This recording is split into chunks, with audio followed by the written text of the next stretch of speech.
Here we go. All right. Okay.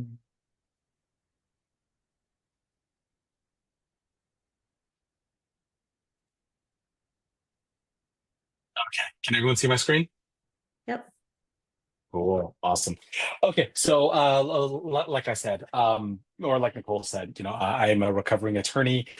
Um, Kind of bounced around a little bit the last few years. My EO business was actually a chain of restaurants, and then back into the technology legal side of things. I don't really practice law anymore, but I do consult for companies, like I said, from an emerging technology point of view, as it relates to, like I said, specifically AI governance, fair use policies, best use practices, internally and externally.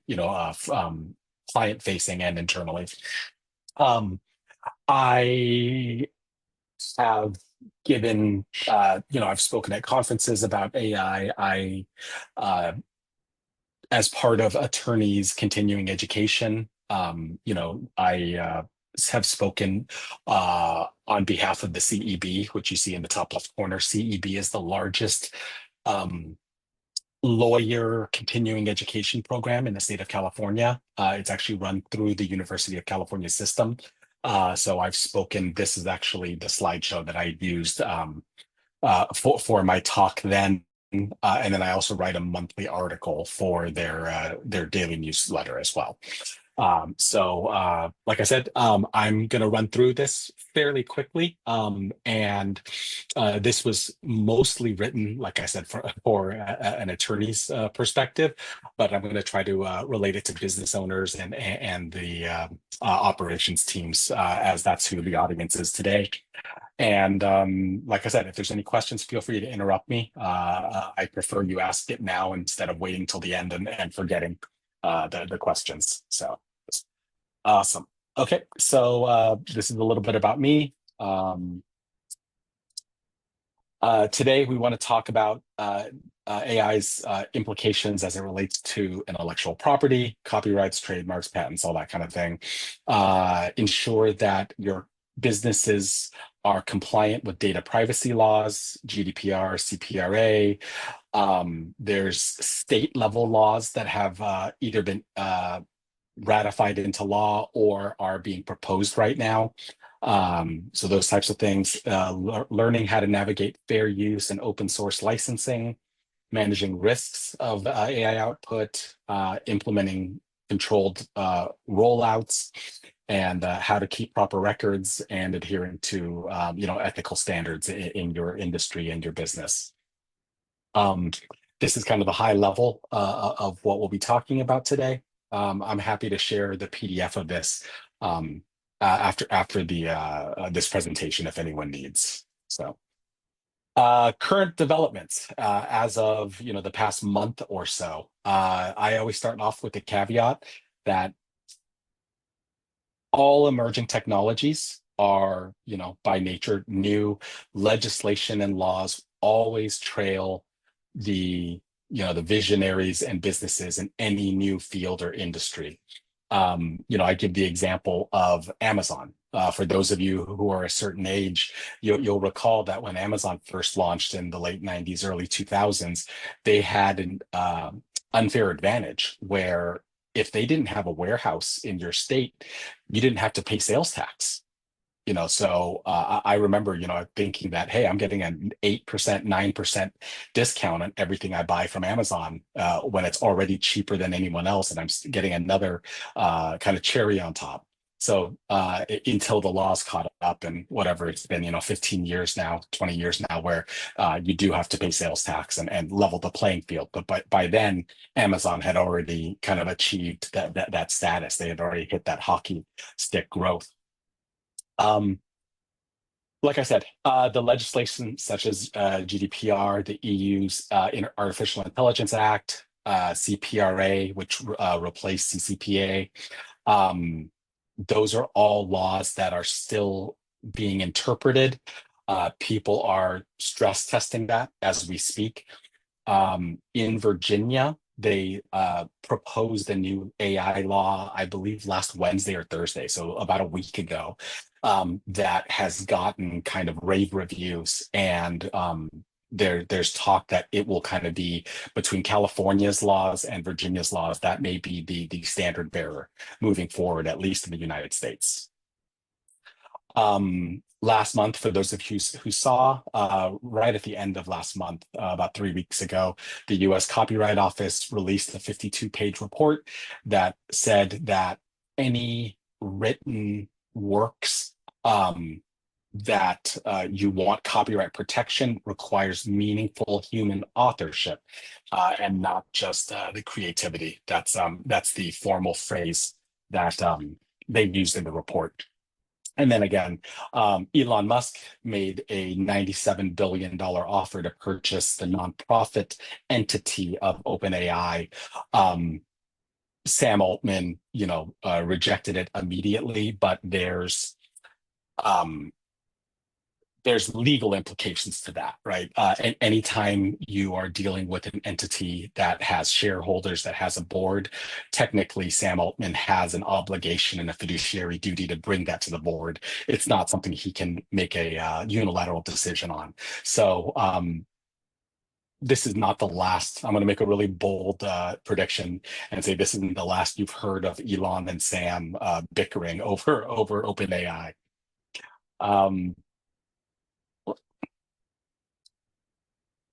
So the impact as it relates to intellectual property rights. First, I wanted to give an overview. Like I said, we need to understand what we're talking about here. Copyrights refer to any type of written works, right? I actually haven't updated this slide since that U.S. Copyright Office um, report came out. So this is the tenses are going to be a little bit off, but we kind of anticipated that that's what they were going to say. I believe I made this slide over the summer. So like I said, we kind of predicted that that was going to be what was going to happen. What does that mean? It's kind of hard to say, right? I know some people, when they are in their writing process, some people use these LLMs as an idea generator. And then from there, they get an idea and then they write an article after that. Um, would that qualify as copyrightable? I would probably argue yes. If you are using an LLM to come up with the idea and then write the first draft, and then you just kind of make a few small edits here and there, obviously that's probably not going to be copyrightable. So where in that line, there's a lot of gray in between those two scenarios. So where does that fall? Time will tell. That's what we're going to figure out over the next couple of years and decades. I mentioned OpenAI launched the Copyright Shield. It's still very new. There hasn't been too much litigation that's come out of it that I've seen. So it's still kind of a wait and see. They're claiming that they're going to pay the legal fees for anyone who gets sued. But nothing definitive has come from that yet. Again, trademarks are slogans, logos, your company name itself. Those are things that are trademarkable as opposed to copyrightable. And so the same kind of questions will come up with trademarks. If you're using AI to come up with a company name, a slogan, a motto, what have you, what will happen? I would predict a very similar result from the USCO report. I would expect a very similar report from the USPTO. And then again, with patents are actual processes or inventions that are created. And here, what is going to happen? Again, it's still too early to say, but and actually, I don't have too much of a patent background. It's a more complex side of intellectual property law that I don't really deal with, so I would defer to other experts in that field.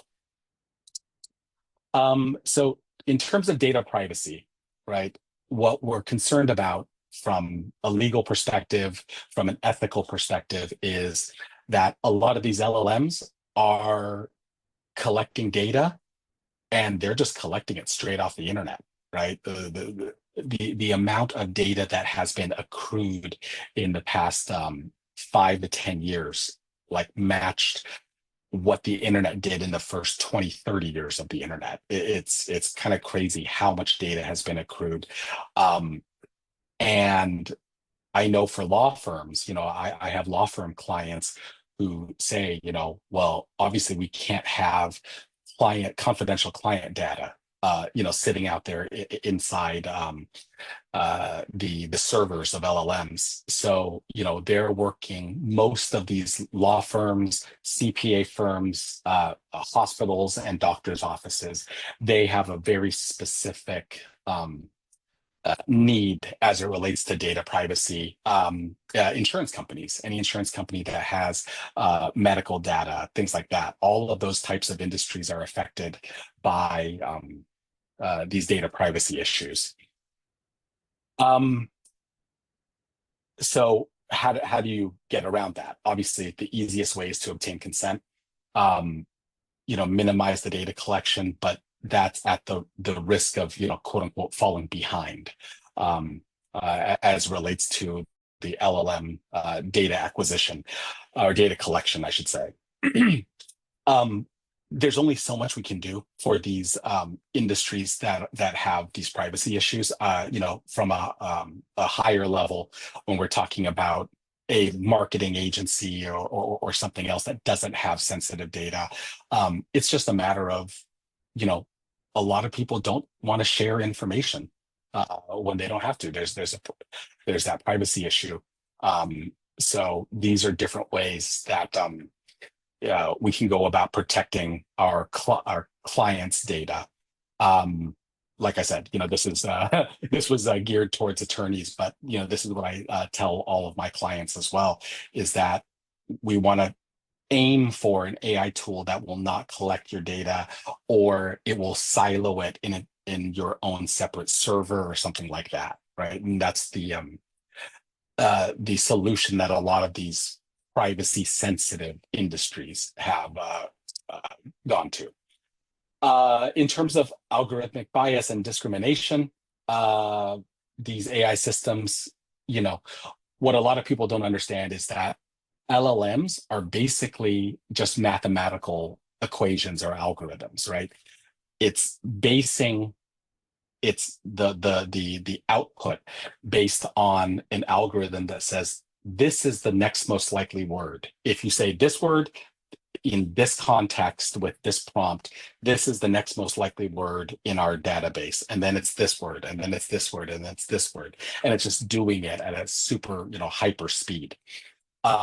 But what happens, obviously, is that that can amplify certain biases if it's the knowledge base that the LLM is using is the entire internet. If you're not siloing your data, your knowledge base to a certain set of documents or files or what have you. So there is a need to proactively test for biases and fairness as it relates to hiring, lending, criminal justice reform. There were studies done about judges seeing the names of defendants in criminal court. And depending on the time of day that a defendant's case was heard, it would affect the consequence, the punishment that that defendant received. So obviously, we want to ensure compliance with this with all state and federal anti-discrimination laws. This was one example from over the summer. I believe this is Gemini, where they were asked to generate an image of a World War II German soldier. And, it's unlikely that there are, Asian and African American people in the World War II Nazi army. So navigating fair use and licensing. Like I said, key considerations when you're training the AI on your business's either copyrighted materials or proprietary materials.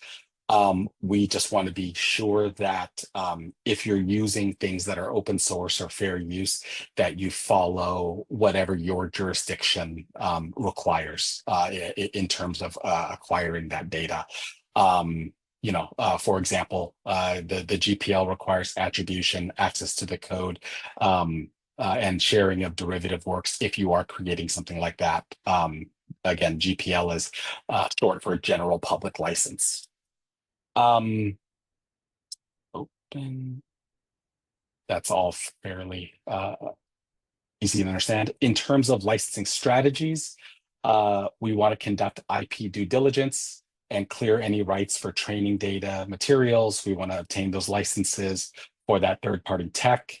And if you are doing something that is, like I said, is a novel invention of some kind or novel process of some kind, you definitely, that's something that you may want to consider speaking to a patent attorney about. Again, remembering that there's a difference between an IP attorney who handles copyrights, trademarks, stuff like that, and a patent attorney who actually, at least in California, that requires its own separate licensure. Patent attorneys in California actually have to take another test beyond just being licensed to practice law. And then using appropriate licensing agreements that protect trade secrets, protect IP, etc. The potential risks of using AI generated outputs without proper guardrails is that you or your employees run across deepfakes or fake news, misinformation created by these AI models. We want to protect from privacy violations, such as the synthetic media, like you're seeing there, where the software is showing a guy who kind of sort of looks like Tom Cruise, but obviously isn't. But if you see the video that came from that, it's actually really crazy. And then obviously any safety risks for physical vehicles, driverless vehicles like Waymo, Tesla full self-driving, stuff like that. And then any potential liability to your company if the output provides the output provides something that causes that opens your company to liability. So how do we do that? How do we protect your company? Well, the first thing is implementing quality control policies. It's not just, hey, read this document, there's a new page or two in the employee handbook, review it and sign it. That's what I saw some companies do.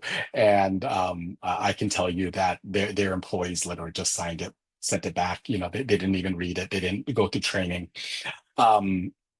We want to make sure that any tools that an employee uses are approved by the company. We don't want people just, again, especially if you're working in an industry where you have sensitive data for your clients. The last thing you want to do is be putting social security numbers, birthdays, things like that into an LLM, where it's then becomes available to the entire internet. You want to research AI platforms, their terms and conditions to ensure that they are using your data properly and that there's, like I said, those guardrails in place. So what I recommend for everybody who has, honestly, more than a handful of employees, there should be internal and external AI use policies, a training of some kind so that your employees can ask questions and understand, the dangers that come with using these tools if improperly used. And so the easiest way in terms of compliance is usage logs. This is a somewhat burdensome step, but it's something that I think will protect you, again, especially if you are in a data sensitive industry. A lot of the tools out there will already have it. they'll have a record of the chats, the queries that you make, stuff like that. So it's literally just a matter of um, copying and pasting those prompts and just documenting, hey, today I used Chat GPT to ask this question, and just a date and the prompt. Today I used Perplexity to, inquire about a certain data set, things like that. Um, and then we want to track if the outputs were stored or shared, reused, what happened with the outputs. Were they added to a internal manual within the company? Were they used in marketing materials? What have you? And this is like I said, it's a little burdensome, but I promise you, if you get sued down the line for something, you're going to wish that you had these measures put into place, as soon as possible. Um, and we want to enable the monitoring, any third-party audits and records requests for that regulatory compliance. Again, depending on your industry. Those types of things, especially knowing which tools your employees are using, will help protect against breaches, unauthorized access of the tools, et cetera, et cetera. I have a question about that, Don. Mhm. Uh, in Are we talking about these rules for all AI, or are we talking about open tools like ChatGPT and some of these tools that are open to everyone instead of having your own personal RAG or your own environment that is capable of the security? Um, I'm going to give you the lawyer answer, Yeah, which that's is okay. it depends. Yeah, It just depends, right? Um, this is stuff, as most of you know, attorneys are trained to think of the worst case scenario, right? That's what we're always worried about, is what's the worst case scenario in any situation. And so a lot of this kind of stuff that I'm talking about is really aimed at these uh, confidential, sensitive data industries: right. Like law, finance, accounting, medical. finance, Yeah. medical, insurance, et cetera, et cetera. Um, if you're a marketing company, or you're a consultant, or you have a retail store, I mean, yes, your customer data is important to try to safeguard as much as possible. But if there's a breach, if you're using Etsy or Shopify or Square and there's a breach, I mean, that's going to affect their company usually more than your own. True. You're not going to get fined by a regulator. There's no regulator that's going to come in and go after you. But, one of my clients is a financial aid lender, Mm, that's licensed in 36 states, and is governed by CFPB and all the state regulators, and they have to be completely buttoned up. Every single employee has to work under every single remote employee has to work under an AVD, a mm, virtual desktop, on their computer.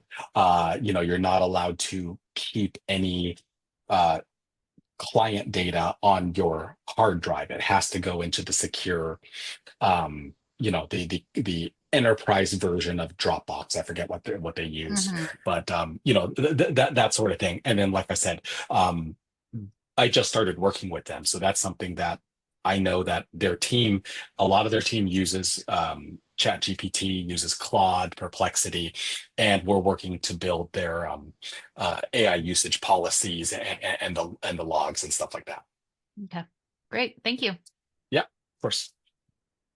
In terms of developing the AI policy framework, again, we just want to establish guidelines, guardrails, whatever you want to call it, for ethical, legal, responsible AI use that only allows for lawful purposes aligned with the company's ethics and policies. And then this should be in bold. Because the industry is moving so quickly, and as you guys see, um, you guys may feel like you're catching up, but hey, realistically, everyone on this call is an early adopter.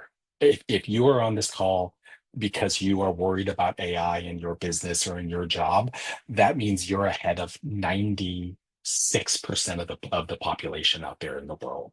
You know, um, so you guys see how quickly there are new models, how quickly we went from what is it, OpenAI, from 3.0 to now 5.0 is on the verge of being released sometime in the next, what, couple weeks or so, a month or two. um and it's an arms race, trying to get people.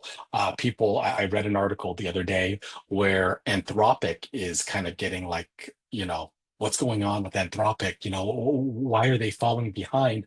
They haven't released a new model since May. It's been 8 months since they released a new model. What's going on with them? So, like, that's how quickly these cycles are turning. um and there's literally news that happens every single day. I have 2 or 3 newsletters that I get on a daily basis that are 2,000 words a day that I run through, and it's crazy, the speed in which the speed in which companies are adopting AI and building it into their businesses is something we haven't seen since the internet boom, in the late 90s. So again, the point is that any AI use policy or training or whatever is not a one and done. That's the point of that tangent, is that that's something that needs to be reviewed from, either if you have a chief AI officer in your C-suite, if you're large enough for that, or if you're hiring a third party or fractional AI consultant or expert. That's something that you want to reach out and touch base, I would say, at least twice a year, every 6 months, if not quarterly. That's the advice that I'm giving my clients, just to touch base. Hey, is there anything going on in my industry that I need to know about? Right. So that's that. And like I said, for enterprise level clients, if you're doing over, $10 million a year in revenue, highly, highly recommend the discussion of a CAIO position on your C-suite team. And I'll end with this. This quote that I felt was kind of fitting with how a lot of us feel. Like I said, I go around and I have spoken in front of audiences of hundreds, and doing these articles and webinars, and I feel behind. I'm not in it every day because my job is not to keep up with the news per se. My job is to help my clients, implement. So, when I go head down for 3 to 5 days, and then I look up and it's like, what the heck happened? Depending on the week, there's been weeks where I have to spend the whole weekend catching up on the news just to feel uh, properly educated again. So that is my contact information, my website. If anyone's interested, happy to continue the conversation. And thanks for having me. I do have a question. It was actually passed along to me. Ralph had to leave the call for another call, and so he asked me to ask in his absence. So I may not have all the Sure. information you need. Um, we have a customer who recently sent us a new agreement, and the terminology in the agreement is about artificial intelligence requirements, and it's about access to code. And it states, for any part of the services based on or implementing artificial intelligence, supplier will provide the customer access to the underlying code source, configuration files, decision logic for such parts of the service. And Ralph is asking, he feels like that it seems extreme, and is that typical for what enterprises are doing? Do you see this as an exception? Like, what are your thoughts?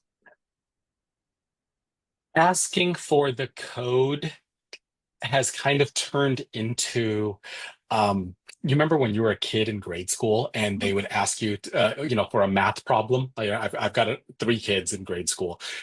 Show your work, right? That's really what this has become now. It's a matter of, because there are so many ways for dev shops and consultants and whatnot, people that are creating websites, creating apps, what have you.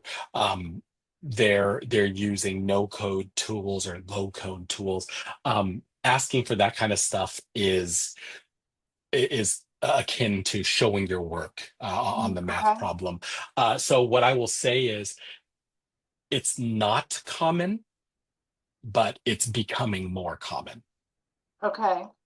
So Um, I've seen it. I've seen it. I would say it's definitely not in the majority of contracts that I've seen, but uh-huh. I have seen a handful of instances of that. Okay.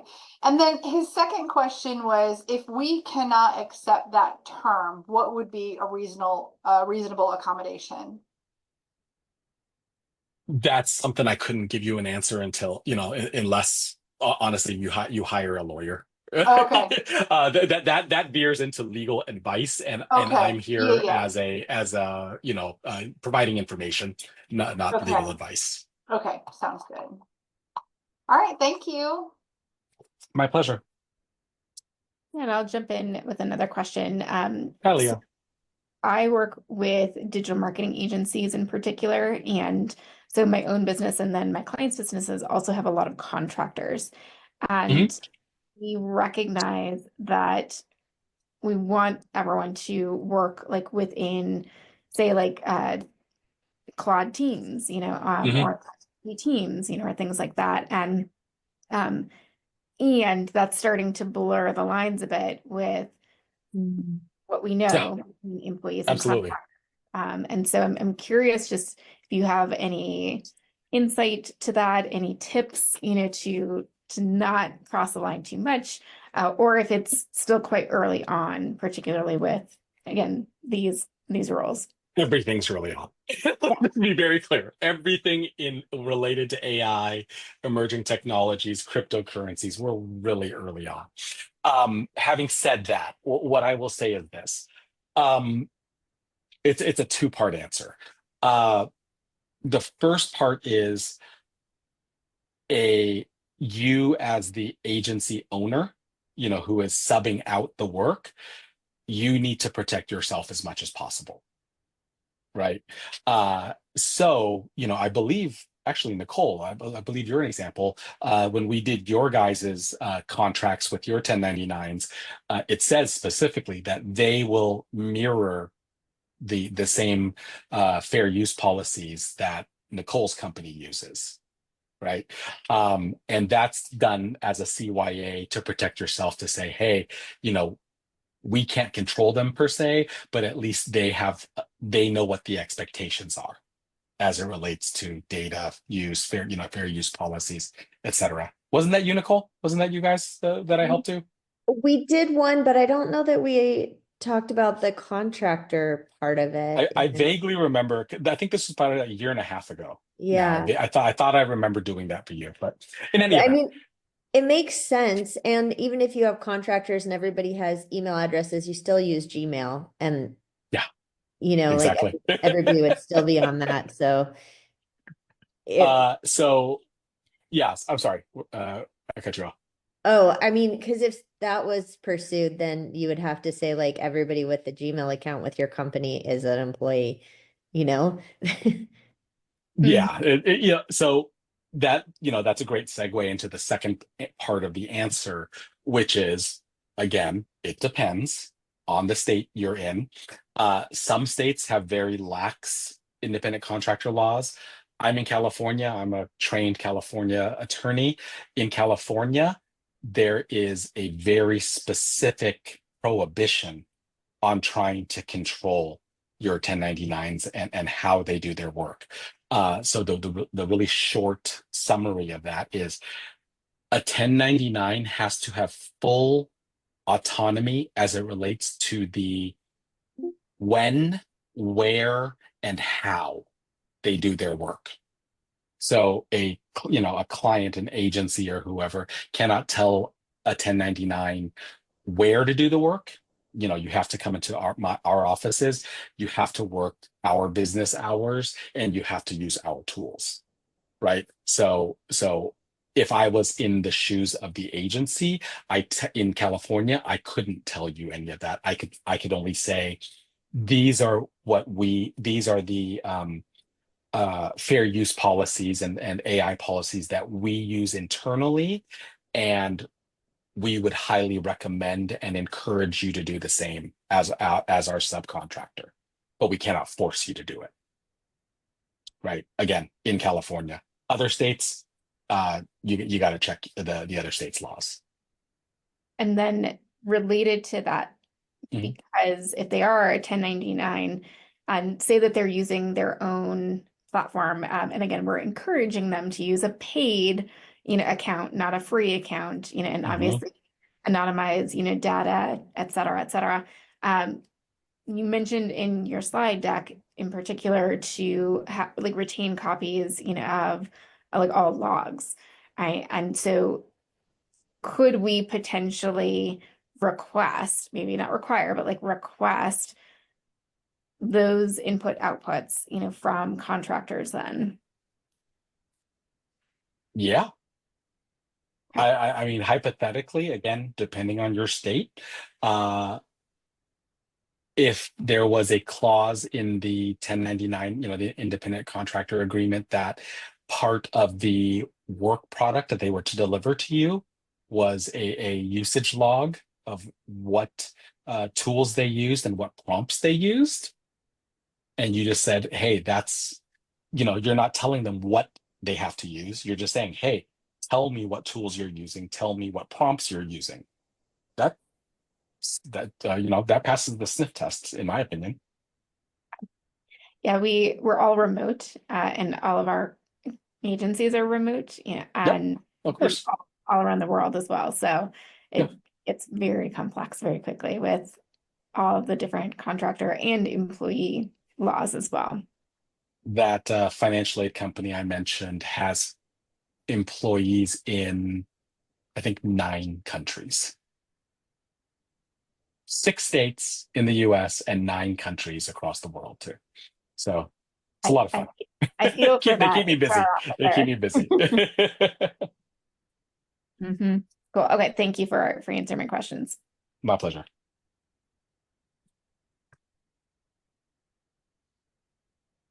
Anyone else?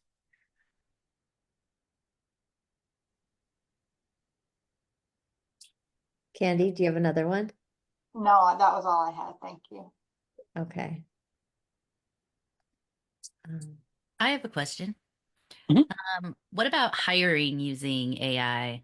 Does that need to be, on job listings? Like, does that need to be out there? What are the, some things to watch for with that? From a employer or employee Employer. perspective?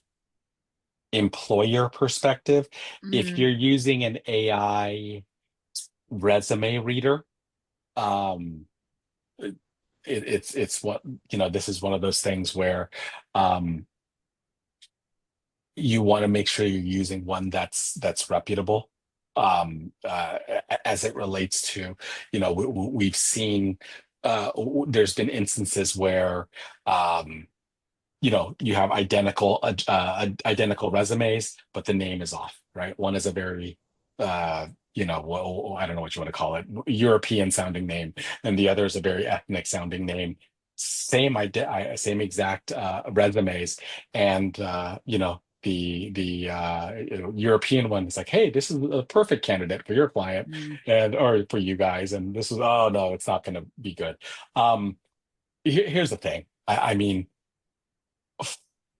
on the list of people that could potentially get in trouble for something like that, a job hosting site or a resume site is going to be a lot lower on the importance, on the scale of being regulated.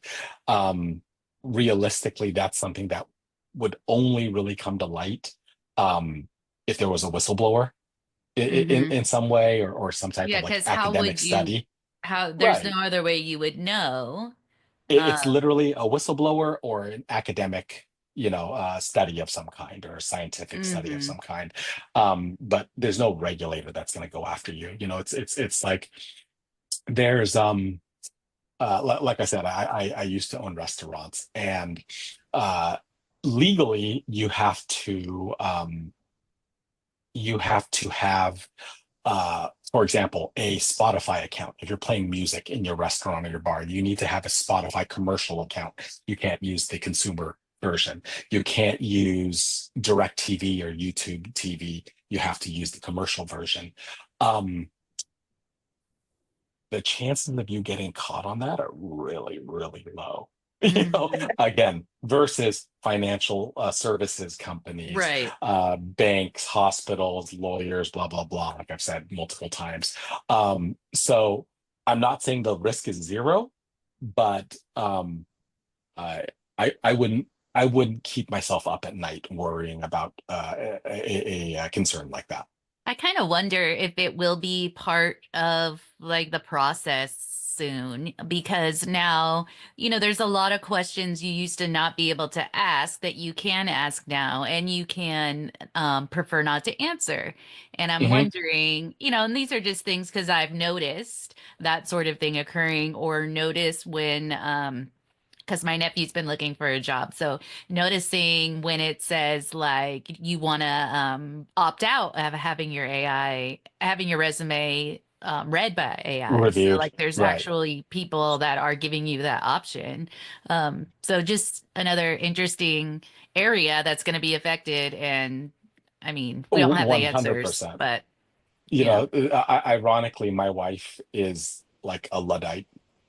In some ways, she opts out of all of those types of things, whereas I'm the opposite. Something new comes out that's an alpha, and I'm testing it out. I downloaded 4 different new software, like CRMs and note-taking apps last night because I just went down the tunnel or the yeah. rabbit hole of AI tools.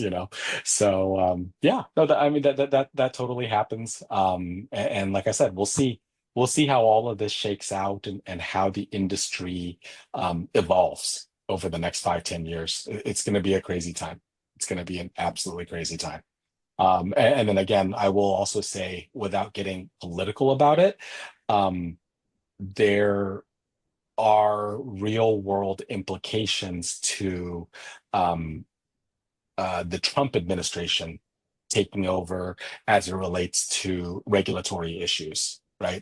Again, like I mentioned with my financial aid client, they're governed by all the state licensing entities, but from a federal level, they're governed by the CFPB, Consumer Finance Protection Bureau.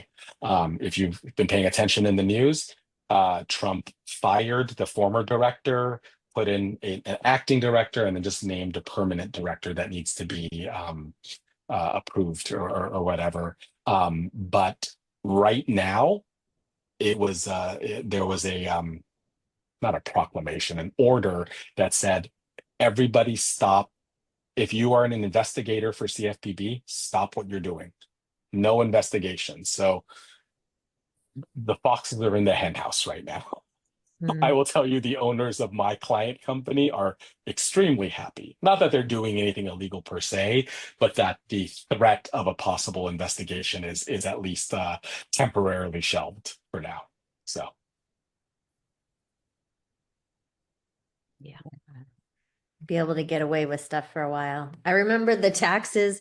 Well, we sold on the internet. I sold on eBay back in 1999. You didn't have to worry about taxes in different states. mhm, You didn't have exactly. to start worrying until like 2007 or 8. Yep, sounds about right. Yeah. Yeah.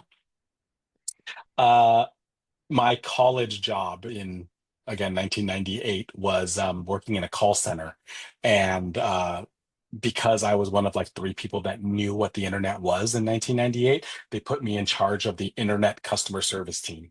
Like literally created a new department for me because I knew what it was. I was like, okay, I got a raise out of it, so I wasn't complaining.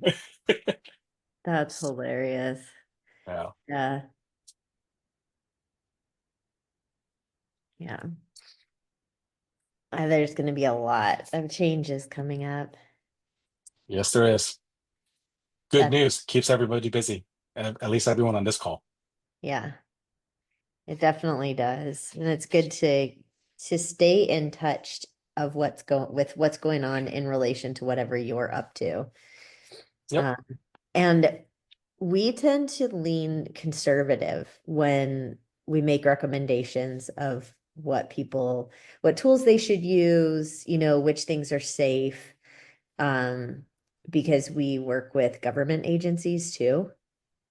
Mhm. And if we mess up in our recommendations, man, we would never get gigs with them again, And 100. yeah, working with multiple different agencies and different governments, we'd be in so much trouble if we did that. So we definitely keep an eye on it and who's doing what, and even had a moment playing with DeepSeek, but then it failed all the security tests. It's like, nope. Those security tests are there for a reason. Yeah. That's actually not a bad thing, Nicole. Yeah, no. And I mean, it's a good thing to know. And that, okay, well, this company's using Copilot. They can stay using Copilot. They're comfortable with it. It's safe enough. And we just have to use that for now. Mhm.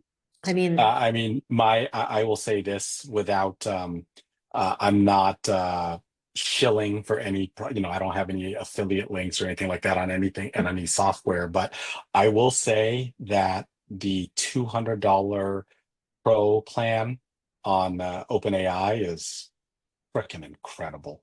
I mean, I'm still like I haven't done a full deep dive, but just kind of playing around. I spend too much time on Twitter, um, following different people and just reading, use cases of what they're doing, and it's just the world is going to change, and it's going to change a lot faster than people realize. And it already has. It's already shifted super quickly. So, what the world looks like in 1, 3, 5 years is going to be really interesting, by the end of this decade.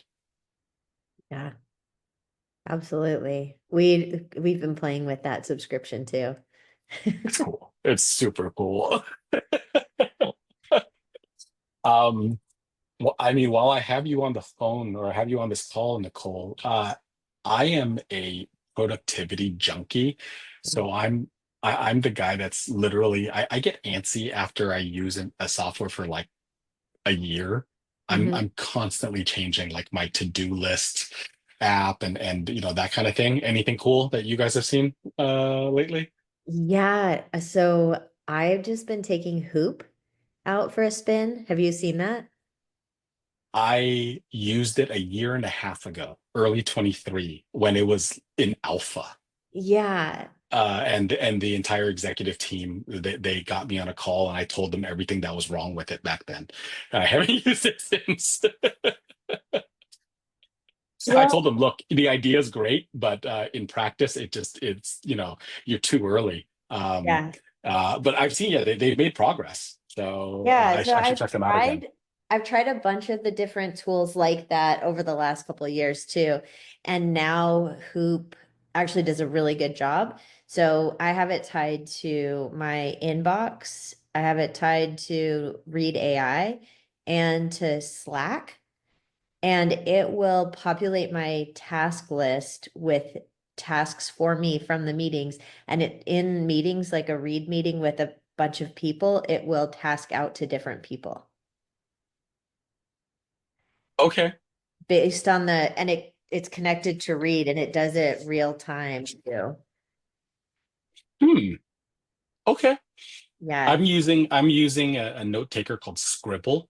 Scribble without the E. Scribble.co, I think. And it does that, but it doesn't do it till the end of the call.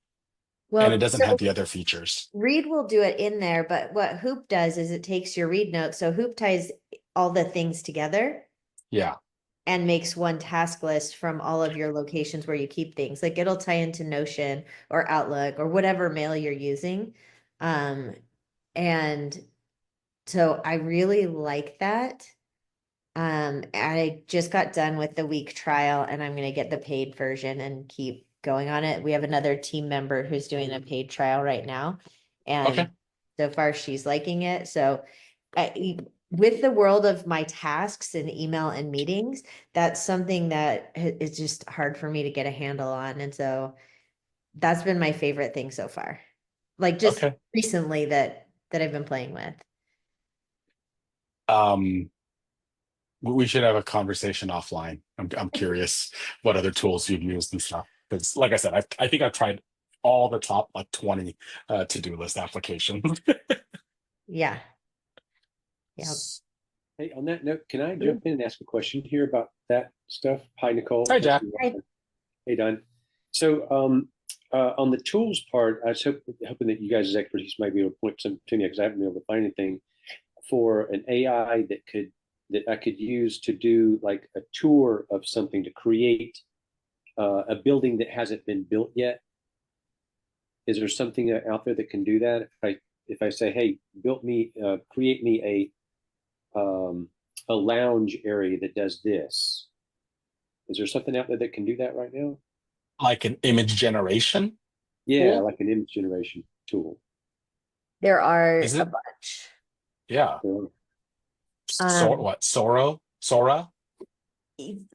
Sora's videos, but Oh, there's okay. Sora's specific videos. ones for architecture and building and rooms. I'm sorry, say that again, please, Nicole.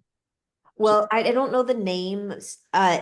We've tried so many for for this particular purpose. And I don't know what we decided because nothing was really that great at it yet. There's a new one that I was going to try. So is this for new designs that you want to show people? Yeah, for a concept design. Yeah.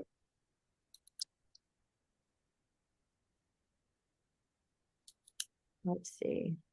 I'm just doing a little search to see if I can, because we had a client that we subscribed to all of them at the time, and Andrea had to pop off to another meeting and um, she would know which one we landed on for them.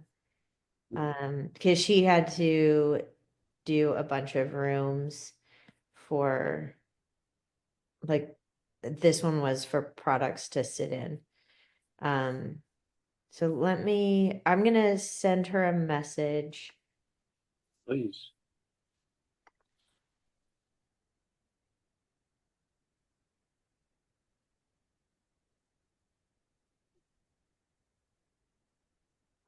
I literally just did a search for AI architect rendering software, Mhm. and there's a dozen different options that are sponsored, organic. Some of these are pretty cool. Unfortunately, I don't know anything. Architecture is not within my area of expertise or experience, unfortunately. So I can't help you Yeah. there. I mean, we've done a bunch of stuff. We've done rooms and mock-ups. So I see Marikar posted in here, Prom AI. And Prom is something you could do it in. You can also do them in Midjourney. We've had some clients that we've made mock-ups for in Midjourney that were just fine. But you could try out Prom AI also. That's one that we've used a bit.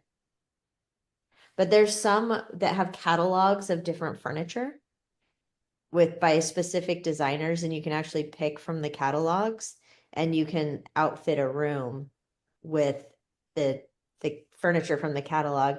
You're gonna pay a bit more for a subscription like that, but the time that it saves you, is well worth it. Mhm. Yeah. So we'll find out. We've got your Thank you, contact. guys. So, Yeah. so Don, do you think we're entering the wild, wild west of crypto coming up again because of the regulations being pulled back? In what sense? And that there's no that the oversight is being reeled in, that things that would protect the consumer before are not there now, and especially with the overseeing now and taking control of the SEC and all that. Yeah. Well, I mean, I would reframe the question as, in my personal opinion, I thought the SEC overstepped previously. They were protecting people from themselves, but kind of overstepping their jurisdiction.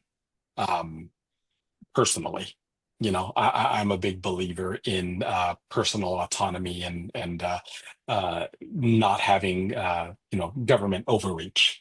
So, I would argue that that is actually a good thing. That restrictions are being lifted. At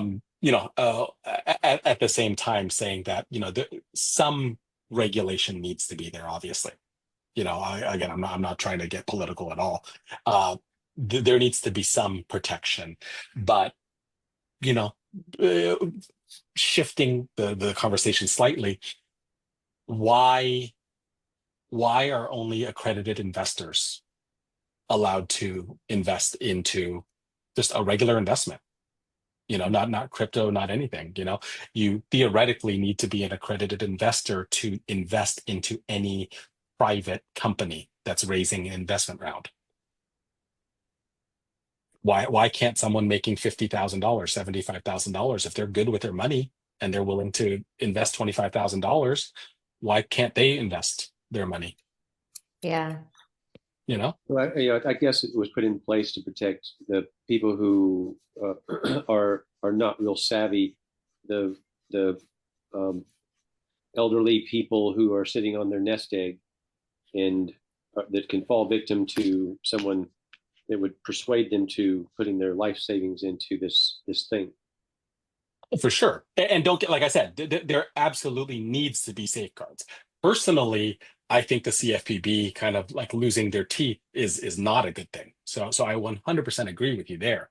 But the way that the accredited investor laws are written, in your example, if there is an elderly couple that's in their 80s and they've accrued a lot of money over their lifetimes, so they have passive incomes of $250,000 a year, they technically qualify to be an accredited investor. Mm-hmm. But again, the person who is making $80,000, $90,000 and is really good with their money, because they don't hit that revenue criteria, they are blocked. They're prohibited from investing in a company. So to me, there either needs to be more nuance and context around, like a driver's test, right? It's not just, are you 16 and do you own a car? It's, do you know the rules of the road? That kind of thing, right? So there either needs to be more regulation and context and qualifying factors, or it needs to be the Wild West. And I mean, every single industry in the entire world eventually goes to more regulation. As industries mature and evolve and grow, there's always going to be more and more regulation because governments want their teeth in as many, bowls, hands in jars as possible. So it will happen. It's just a matter of what does that look like in the short term? How does that affect us all as, visionaries and early adopters over the next 3 to 5 years? My kids are going to have different questions and different concerns than we have in the short term. Jack, I posted a link to the home design AI, the one that we used. And if it's not home, if you're doing other interior space, there are a lot of different tools out there, but you could play with this one. This is one that we have used, and we went through a ton of them for a client last year. I get them served up in ads all the time too. Right. Any other questions, comments, opinions? No. All right. We are well over time. Thank you for staying, Don. Thanks for having a conversation. Thanks everybody else for showing up. Next week, what are we doing? Oh, we're doing data analysis next week. We have a special project with Candy.